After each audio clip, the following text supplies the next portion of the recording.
मैं दुबई शहर में शरीर बेचकर गुजारा करती थी, क्योंकि मेरी माली हालत बहुत खराब थी और मुझे कोई दूसरी काबिलियत नहीं थी।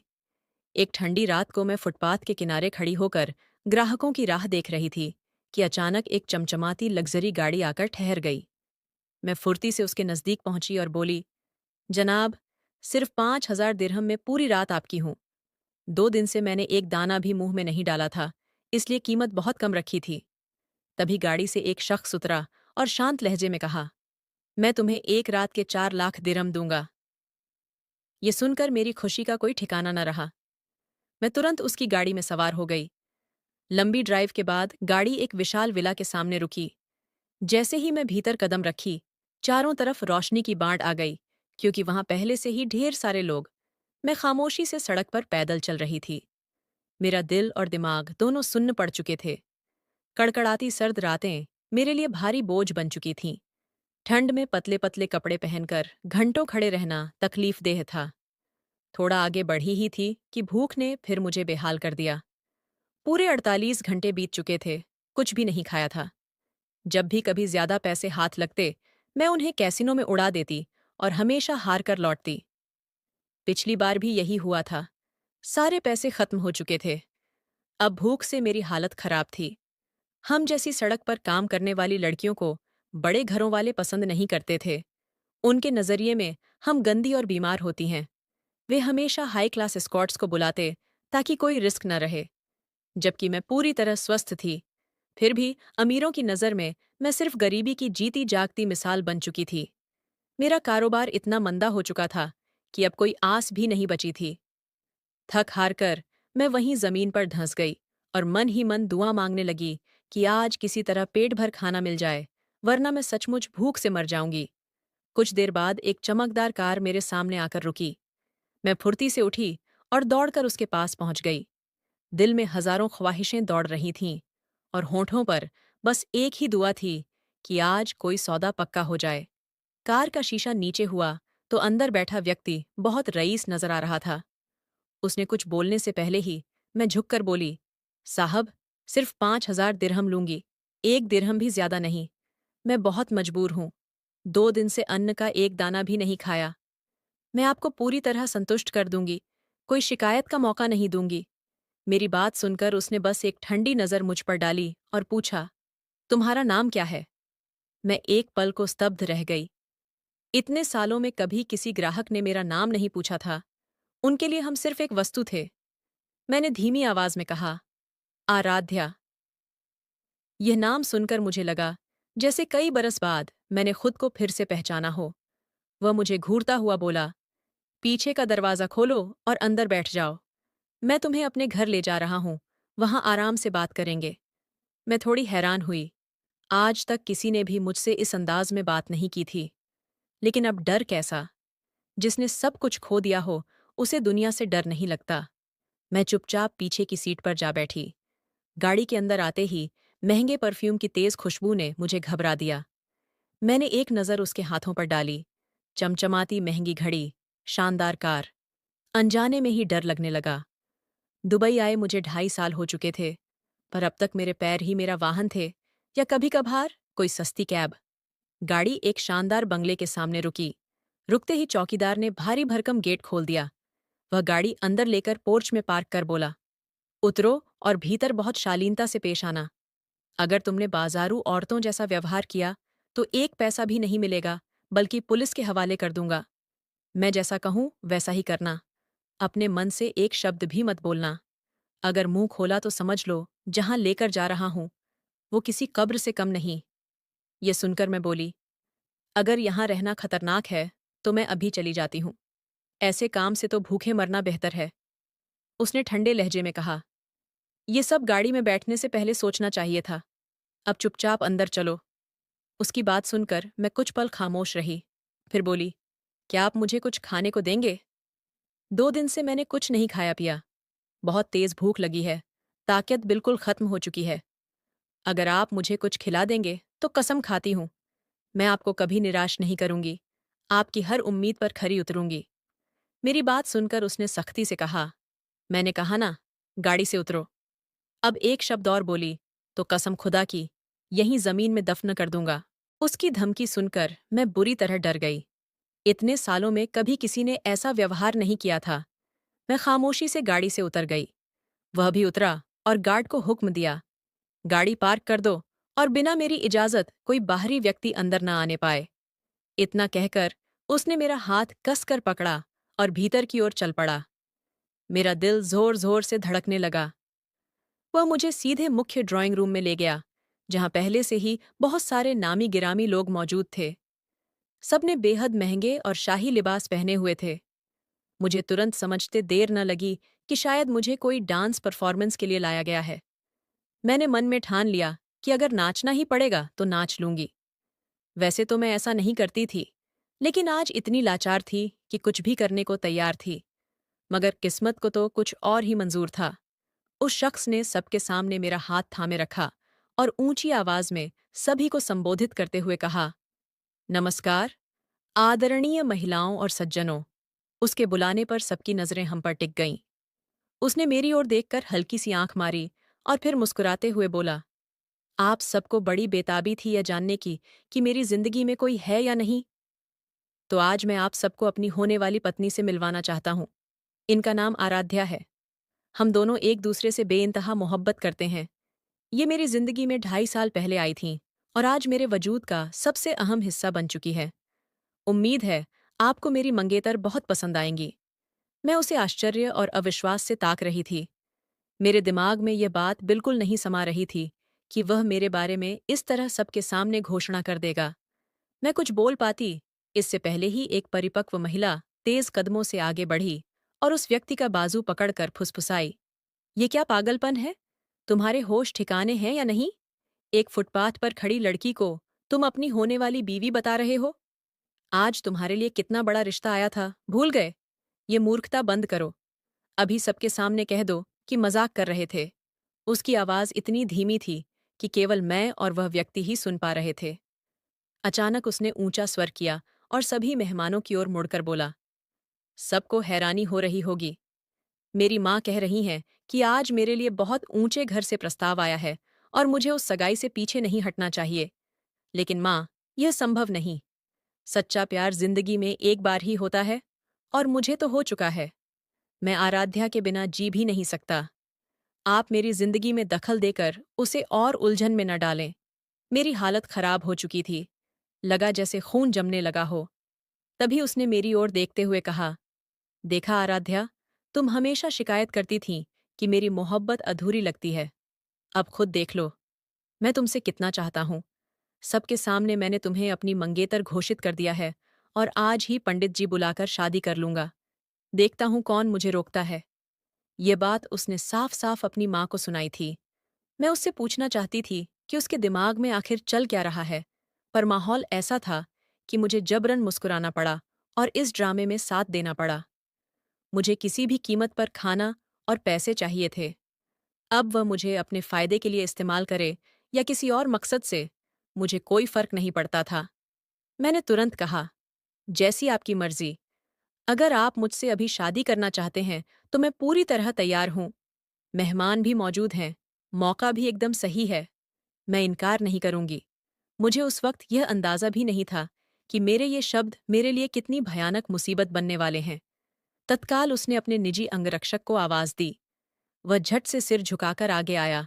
उसने हुक्म दिया, जाओ, अभी पंडित जी को लाओ, गवाह तैयार करो, सारी व्यवस्था करो। मैं इसी वक्त इसी लड़की से शादी करूंगा। अब मुझे गलत होने का एहसास साफ हो रहा था। मैंने उसका हाथ हल्के से दबाते हुए धीरे से कहा, जनाब, यह क्या हो रहा है? मैं तो बस एक साधारण औरत हूं। हमारे बीच जो लेन देन है उस पर सोच समझकर आगे बढ़िए, वरना आपको बाद में पछतावा होगा। तभी वह मेरे कान के पास झुका और कुछ ऐसा कहा कि मैं पत्थर हो गई। मैं उसे हैरानी से घूरने लगी। वह हल्के से मुस्कुराया और बोला, शादी करोगी या किसी और को बुलवाऊं?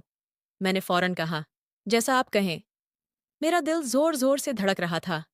वह मुझे हाथ पकड़े सोफे पर ले जाकर बैठ गया और अपनी माँ से बोला, माँ, खाना लाओ। कुछ मेहमान गुस्से में वहां से उठकर चले गए, कुछ तमाशा देखने के लिए रुक गए। थोड़ी देर बाद उसकी माँ बड़ी ट्रे में खाना लेकर आई। उसने ट्रे टेबल पर रखते ही कहा, आज मैं तुम्हें अपने हाथों से खिलाऊंगा। आज हमारी जिंदगी का सबसे खूबसूरत दिन है। मेरी छाती जोरों से धड़कने लगी।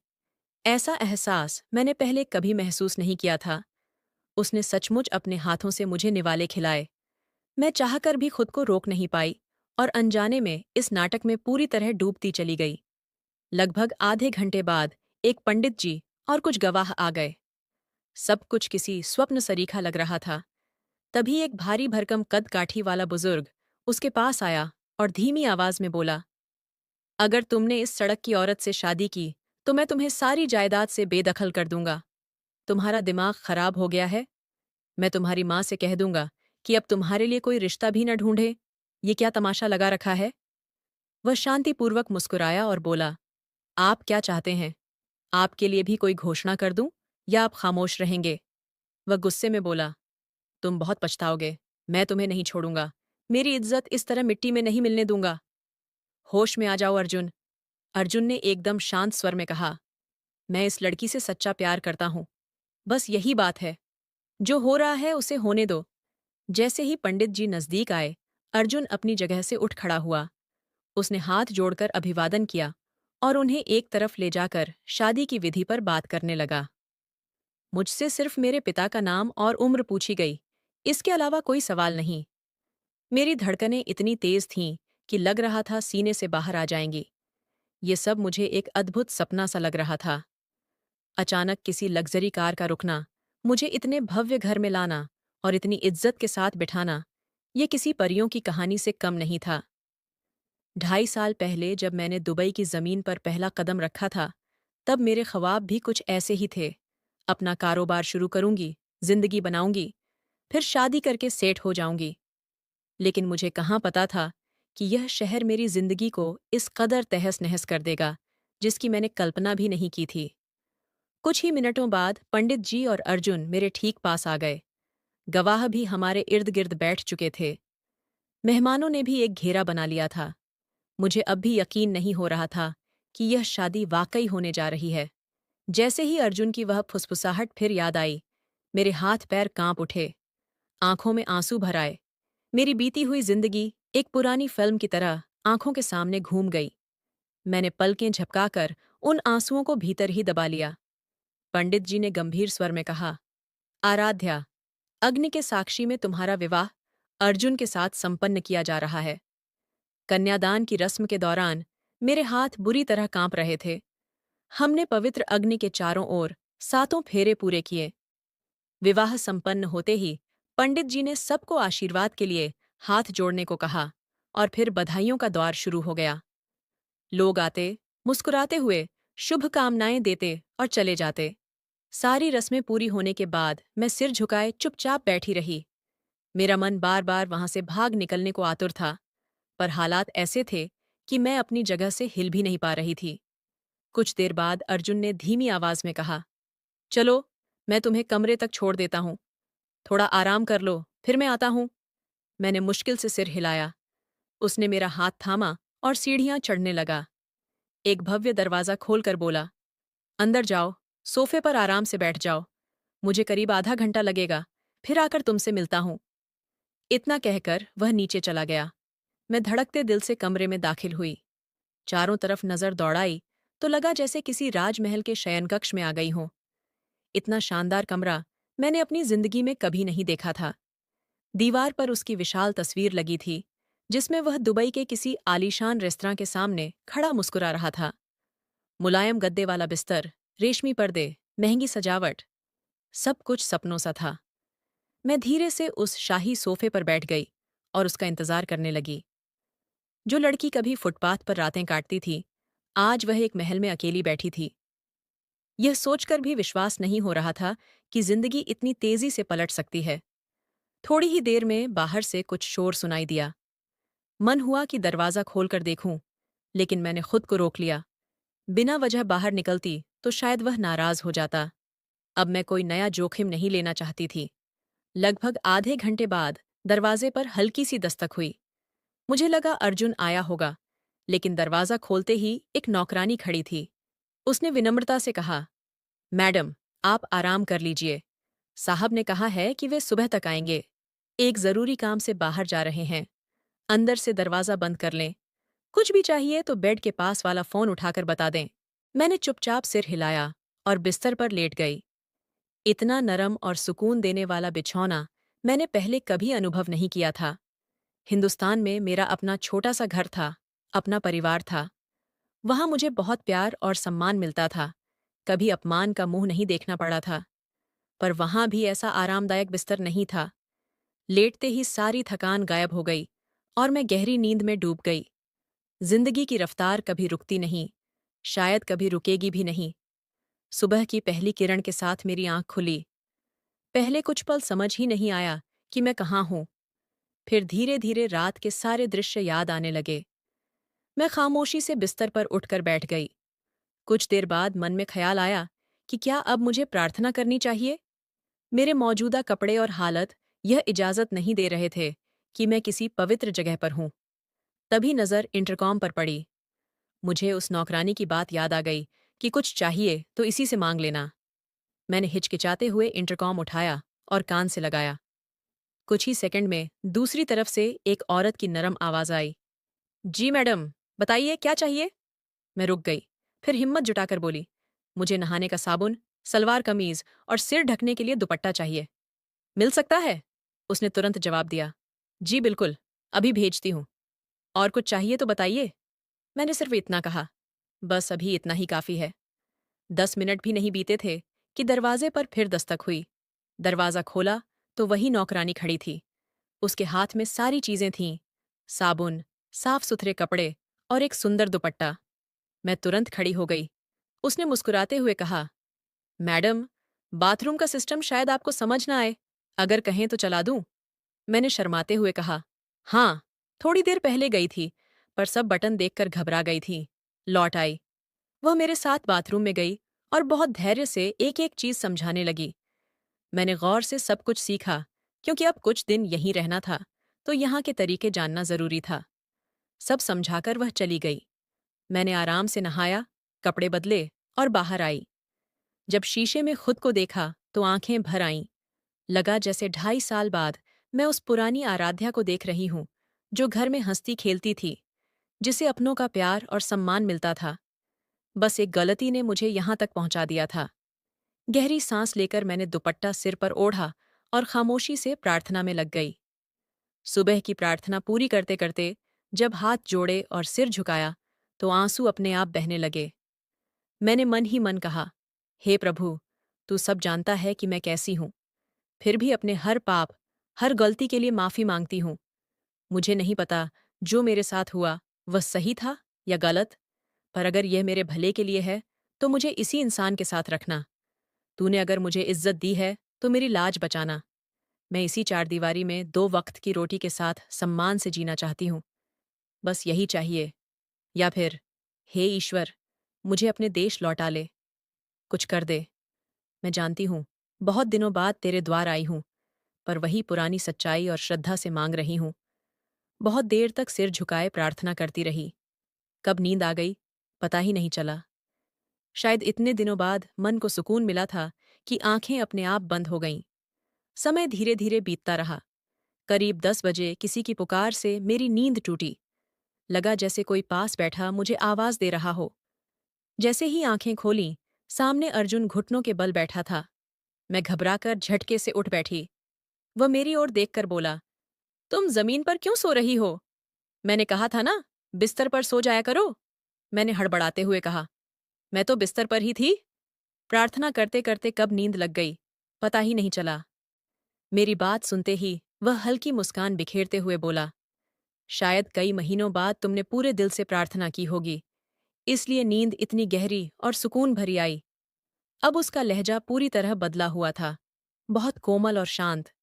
मुझे लगा था कि कमरे में घुसते ही वह तंज कसेगा, पर उसने ऐसा कुछ नहीं किया। मैंने नजरें नीची करके कहा, मेरे पास साफ कपड़े नहीं थे और मंदिर जाने लायक हालत भी नहीं थी। सुबह मैंने नौकरानी से कहा तो उसने सब लाकर दे दिया। आपको बुरा तो नहीं लगा ना? उसने सिर हिलाते हुए कहा, नहीं नहीं, बिल्कुल नहीं। बल्कि मैं तुम्हारा शुक्रगुजार हूं कि तुमने हालात को इतनी समझदारी से संभाल लिया। चलो, अब पहले कुछ खा लेते हैं, फिर आराम से सारी बातें करेंगे। मैंने सहमति में सिर हिलाया। सच कहूं तो उस वक्त भूख से मेरा बुरा हाल था। कुछ ही मिनटों में नाश्ता आ गया। तब तक मैं तैयार भी हो चुकी थी। हम दोनों एक ही टेबल पर बैठे, पर मेरे और उसके बीच थोड़ी दूरी बनी रही। मैं चाहकर भी उसके करीब नहीं जा पाई, क्योंकि मैं उसे जानती तक नहीं थी। नाश्ता खत्म होने के बाद उसने कहा, अगर तुम्हें कुछ और ताज़ा होना हो तो जा सकती हो, क्योंकि अब मुझे तुमसे कुछ ज़रूरी बातें करनी हैं और इसमें थोड़ा वक्त लगेगा। मैंने धीरे से कहा, नहीं, मुझे कहीं नहीं जाना। बस आप जो कहना चाहते हैं मैं सुनने को तैयार हूं। वह सीधा होकर बैठ गया और बोला, मेरा नाम अर्जुन मेहरा है। ये पूरा बंगला मेरा है। मैं और मेरे पिता मिलकर एक बड़ी कंपनी चलाते हैं। मेरी माँ सौतेली हैं। वे बेहद लालची स्वभाव की हैं। मैं उनकी मर्जी से कभी शादी नहीं कर सका, क्योंकि अगर मेरी जिंदगी में कोई लड़की भी आई तो वे उसे भी अपने लालच का शिकार बना लेंगी। इसीलिए मैंने एक बड़ा फैसला लिया। असल में उनकी योजना थी कि रात को किसी लड़की को मेरे कमरे में भेजकर मुझे बदनाम कर दें, ताकि मुझे मजबूरन उसी से शादी करनी पड़े।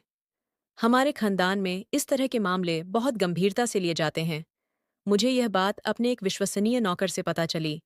दरअसल मैं शादी तो करना चाहता था, पर सिर्फ कागजी और अस्थायी तौर पर। मुझे बस एक ऐसी लड़की चाहिए थी जो कुछ महीनों के लिए मेरी पत्नी बने और फिर चुपचाप अलग हो जाए। लेकिन कहीं कोई लड़की नहीं मिल रही थी। मैं परेशान होकर इधर-उधर घूम रहा था, तभी मेरी नज़र तुम पर पड़ी। उस वक़्त मेरे दिमाग में सिर्फ एक व्यावहारिक हल था, इसीलिए मैंने तुम्हें चुना।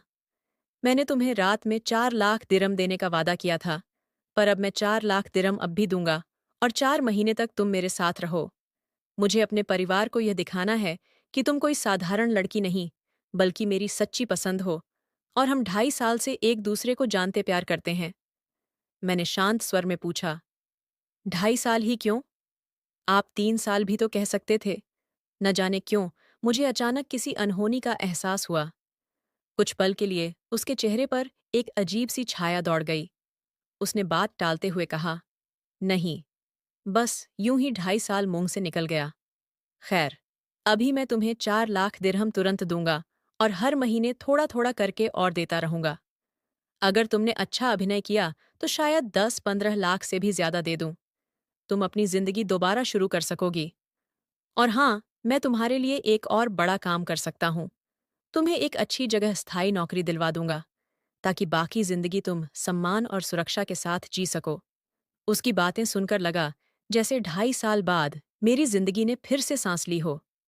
मैं उसे देखते हुए बोली, मैं हमेशा आपकी एहसानमंद रहूंगी। मेरे पास शब्द नहीं कि मैं आपको कितना शुक्रिया अदा करूं। आप जितने महीने कहें, मैं आपके साथ रहने को तैयार हूं। वैसे भी मेरे पास न कोई ठिकाना है, न घर। सड़कों पर ही रात कटती है। कई कई दिन भूखे पेट सोना पड़ता है। अगर आप मुझे अपने घर में जगह देंगे, तो मैं आपके लिए कुछ भी कर सकती हूँ। मेरी बात सुनकर उसके चेहरे पर एक पल को गहरी उदासी छा गई। फिर वह उठते हुए बोला, मैं तुमसे कुछ नहीं चाहता। बस तुम्हें एक सुकून भरी जिंदगी देना चाहता हूँ। जितना मुमकिन हो अपनी उस गलती की भरपाई करना चाहता हूँ। इतना कहकर वह रुका नहीं, कमरे से बाहर चला गया। मैं बस उसकी पीठ देखती रह गई। उसने आखिर क्या कहकर गया था, मुझे ठीक से समझ नहीं आया। लेकिन मेरा दिल इतनी तेजी से धड़कने लगा कि लगा अब रुक ही जाएगा। जरूर कुछ था जो मुझे मेरे बीते हुए दर्दनाक कल में वापस खींच रहा था, उस हिस्से में जिसे याद करते ही मेरी रूह कांप जाती थी। मैं एक सिख परिवार की बेटी थी। मेरे पिता पंजाब में एक बड़े कारखाने के ठेकेदार थे। सब हमें बहुत इज्जत देते थे। मेरे 2 बड़े भाई और 2 छोटी बहनें थीं। पिताजी सबको बराबर प्यार करते थे, पर बेटियों को हमेशा थोड़ा ज्यादा लाड, जैसे उनकी जान हम में बसती हो। वे कहा करते थे, 2 बेटों के बाद जब तू पैदा हुई आराध्या, तो लगा जैसे मेरे जीवन में सुकून आ गया। तेरे आने के बाद मेरी किस्मत चमक उठी। मेरी हर छोटी बड़ी ख्वाहिश पूरी होती थी। एक बार मुझे स्मार्टफोन का शौक चढ़ा। बस एक बार मुंह से निकला और पिताजी ने तुरंत ले दिया। भाइयों ने बहुत विरोध किया, कहा, इसे फोन की क्या जरूरत, ये अभी बच्ची है। पर पिताजी के सामने किसी की नहीं चली। मेरी जिद के आगे आखिर मेरे हाथ में नया टच फोन थमा दिया गया। धीरे धीरे मैं दोस्तों से जुड़ने लगी। फेसबुक पर कुछ लड़कों से भी बातें होने लगीं। पहले तो सब मजेदार लगा। फिर धीरे धीरे मेरा दिल उन बातों में उलझता चला गया। इसी बीच मेरी मुलाकात एक लड़के से हुई जिसका नाम था वीर मेहरा। वह बहुत मीठी मीठी बातें करता था। कहा करता था कि दुबई में रहता है, बहुत अमीर है, बड़ा बिजनेस है। कुछ ही हफ्तों में उसने मुझे शादी का प्रस्ताव दे दिया। मुझे लगा जैसे सपना सच हो रहा हो। मैंने उससे कहा, तुम अपने घर वालों को लेकर मेरे घर रिश्ता लेकर आओ। अगर तुम सच में इतने रईस हो तो यह तुम्हारे लिए मुश्किल नहीं होगा। लेकिन उसने साफ मना कर दिया। बोला, मैंने तुम्हारे परिवार के बारे में जो बताया उसे सुनकर मेरे घर वाले कभी राजी नहीं होंगे। बेहतर यही है कि तुम खुद मेरे पास चली आओ। मैं तुम्हें पैसे भेज दूंगा, पासपोर्ट घर बैठे बन जाएगा। बस तुम मेरे पास दुबई आ जाओ। उसकी मीठी बातों और बार बार की विनती सुनकर मैं पिघल गई। एक पल को मन में आया कि पिताजी से खुलकर कह दूं, शायद उनका दिल नरम पड़ जाए, पर हिम्मत नहीं हुई। शायद विधाता ने यही लिख रखा था कि मैं अपने पिता से दिल की बात कभी न कह पाऊं। धीरे धीरे मैं उसकी हर बात में रमने लगी।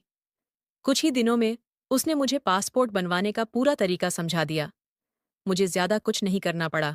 बस पासपोर्ट ऑफिस जाना था, बाकी सब अपने आप हो गया। 2 बार बुलाया गया और तीसरी बार मेरे हाथ में पासपोर्ट थमा दिया गया। ये सब कैसे हुआ, किसने करवाया, मुझे कुछ पता नहीं चला। उसने मुझसे 1 रुपया भी नहीं लिया, बल्कि पासपोर्ट ऑफिस के जरिए लगभग 1.5 लाख रुपए भिजवाए थे। फिर जब मैं घर लौटी तो उसने दुबई की फ्लाइट की टिकट भी बुक कर दी। कदम उठाते वक्त डर लग रहा था, पर प्यार और धन की चमक ने आंखें बंद कर दी थीं। मैंने सोच रखा था कि वहां पहुंचकर बड़ा करियर बनाऊंगी, ढेर सारा पैसा कमाऊंगी और माँ बाप को सुखी जीवन दूंगी। लेकिन जब लालच सवार हो जाए तो इंसान अक्ल खो बैठता है। उसके कहे अनुसार मैं दुबई पहुंच गई और यहीं से मेरी तबाही का सिलसिला शुरू हुआ। एयरपोर्ट से निकलते ही मैंने उसे कॉल किया, लेकिन कोई जवाब नहीं। बार बार फोन मिलाया, पर उस तरफ से खामोशी। मेरे पास जो थोड़े पैसे थे उनसे किसी तरह 10 दिन गुजारे, फिर सब खत्म। एक कौड़ी भी नहीं बची। कुछ दिन तो लोगों से मांग तांग कर पेट भरा। फिर वह काली रात आई जिसने मुझसे सब कुछ छीन लिया। भूख प्यास से बेहाल मैं फुटपाथ पर बैठी थी कि एक कार रुकी। उसमें से नशे में धुत एक शख्स उतरा, इशारा किया, और मैं इतनी कमजोर थी कि इनकार न कर सकी। मैंने उसे सब कुछ दे दिया। बदले में उसने सिर्फ 2,000 दिरहम फेंके, जिनसे मैंने पेट भरा। यही मेरे पाप के रास्ते का पहला कदम था। हर रोज नया ग्राहक, हर रोज नई गलती, और मैं गुनाहों की उस अंधेरी गली में ढंसती चली गई। मैं क्या करती? पढ़ी लिखी नहीं थी, पिता का सहारा नहीं था, घर वाले हजारों मील दूर। मजबूरी में यही रास्ता अपनाना पड़ा। बहुत कोशिश की कि कोई नौकरी मिल जाए, पर दुबई में नौकरी वहीं पाते थे जिनके पास सिफारिश या वैध रेजिडेंसी हो। मेरे पास दोनों नहीं थे। बस यही बचा कि कम कीमत पर मुझे कोई भी रौंद सकता था। वक्त गुजरता गया और पता नहीं चला कब 2.5 साल बीत गए। अब भी मन में सवाल उठता था कि घर में सब कैसे होंगे। पर जब अर्जुन ने अपना पूरा नाम अर्जुन मेहरा बताया तो मेरे दिमाग में घंटी बज उठी। वही वीर मेहरा जिसने मुझे प्यार के जाल में फंसाकर बर्बाद किया था। उसकी हर बात सुनकर दिल जोर जोर से धड़कने लगा। लगा जैसे जिंदगी मुझे 2.5 साल पीछे खींचकर उसी दर्द में धकेल रही हो। दोपहर में नौकरानी खाना देकर चली गई, पर मेरा ध्यान सिर्फ अर्जुन पर था। रात 8 बजे वह कमरे में दाखिल हुआ। जैसे ही वह अंदर आया, मैं उसके सामने जा खड़ी हुई। उसने मुंह खोला भी नहीं था कि मैंने उसका कॉलर पकड़ लिया और झकझोरते हुए चीखी, झूठ मत बोलो! तुम वही वीर हो जिसने मुझे भारत से दुबई बुलाया था। तुमने प्यार का नाटक करके मेरी जिंदगी तबाह कर दी। आज मुझे सच बताओ, तुम्हारे पिता की कसम है, तुम हमेशा कहते थे कि तुम्हें अपने पिता से सबसे ज्यादा मोहब्बत है। मैंने भगवान से लाख बार दुआ की थी कि एक बार तुमसे मिलूं और पूछूं कि मैंने तुम्हारा क्या बिगाड़ा था जो तुमने मेरे साथ ऐसा किया। मेरी बातें सुनते ही वह घुटनों पर ढेर हो गया और फूट फूट कर रोने लगा। आंसू रुकने का नाम नहीं ले रहे थे। उस पल मुझे पूरा यकीन हो गया कि मेरा शक 16 आने सच था। रोते रोते वह बोला, मैं मजबूर था। जब मैंने तुम्हें दुबई बुलाया तो पिताजी को पता चल गया। उन्होंने धमकी दी कि अगर मैं किसी गरीब घर की लड़की से शादी करूंगा तो मुझे घर से निकाल देंगे। मेरे पीछे लोग लगा दिए, ताकि मैं तुमसे संपर्क न कर सकूं। मैंने कोशिश की थी, एक आदमी को तुम्हें लेने भेजा था, पर तुम उससे मिली ही नहीं। पिछले हफ्ते किसी ने बताया कि तुम एक होटल में किसी के साथ देखी गई हो। जब फोटो दिखाई तो लगा जमीन खिसक गई। मैं तुमसे शादी नहीं करना चाहता था, पर मेरा ज़मीर मुझे जिंदा नहीं रहने दे रहा था। मैं रोज मरता था, इसलिए ये सारा नाटक रचा और तुम्हें अपनी जिंदगी में वापस लाया। मुझे पता है, तुम्हारे लिए मुझे अपनाना आसान नहीं, पर आज मैं सारे वादे पूरे करना चाहता हूँ। मुझे अपना लो, आराध्या। उस पल मेरा मन चाहता था कि उसे जिंदगी भर के लिए ठुकरा दूं, पर 2.5 साल की तकलीफों ने मुझे इतना तोड़ दिया था कि कहीं न कहीं दिल किसी सच्चे साथ की तलाश में था। किसी ऐसे इंसान की जो मुझे अपमान न दे, सिर्फ प्यार और सम्मान दे। इसीलिए न चाहते हुए भी मैंने उसे माफ कर दिया और उसके साथ नई जिंदगी शुरू कर दी। शुरू के दिन थोड़े मुश्किल थे। पुरानी यादें मुझे डराती थीं। हर वक्त लगता कि कहीं वह ताना न मार दे। पर उसने कभी एक बार भी मेरे अतीत का जिक्र तक नहीं किया। न कभी मुझे सड़क की औरत कहा। हमेशा इज्जत दी। उसकी सौतेली माँ हर समय मेरे पीछे पड़ती रहीं, पर अर्जुन मुझे उनसे बचाता और अपने पिता के सामने मेरी तारीफ करता। मेरे सारे सपने लगभग मिट चुके थे, पर शादी के 6 महीने बाद वह मुझे मायके ले गया। भाइयों की शादी हो चुकी थी, बहनों के रिश्ते पक्के हो चुके थे और पिताजी की तबीयत खराब रहती थी। पहले तो उन्होंने मुझे देखकर मुंह फेर लिया, बात तक नहीं की। पर जब मुझे बड़ी गाड़ी में और इतनी शान से देखा, तो गुस्सा पिघला और उन्होंने मुझे गले लगा लिया। शायद मेरे मन की सच्चाई ही थी कि मुझे अपना सब कुछ फिर मिल गया। आज जब भी अतीत याद आता है, तो रूह कांप जाती है।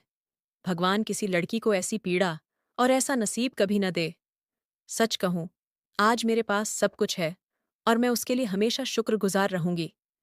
पर जब भी पुराना जमाना याद आता है, तो दिल दहल उठता है।